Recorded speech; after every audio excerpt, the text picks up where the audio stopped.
Well, hello and welcome to our Sunday service here at Sutton Village Church. My name is Chris, I'm one of the leaders at church, and while at the moment we can't actually physically go to church, we thought this was quite a good way of still having a dedicated time every week to have a sort of church service together. Here I am this morning in the lovely Sherdley Park. Now this week we're going to finish up our message series titled I'm In. So far we've looked at how we are invited to join church and become part of God's task force here on earth. The message was no one's excluded. We looked at how we're invaluable to God's work. We all have a part to play, even though you might not have found that part yet.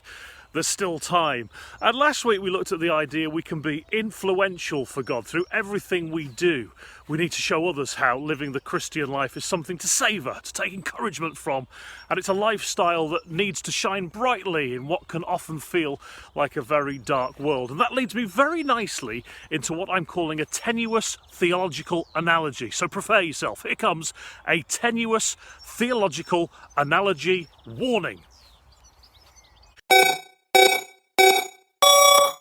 In our garden we have about 10 of these solar lights. You might have them. They charge up during the day and then at night they twinkle brightly, illuminating the garden. Now this week, as I was getting ready for work at 4:50 in the morning, it's still quite dark, I noticed that they'd all lost their charge apart from this one. Just one solar light still shining brightly.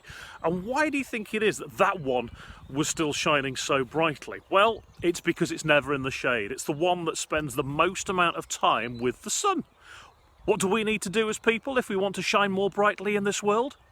Spend more time with the sun. Do you like that one?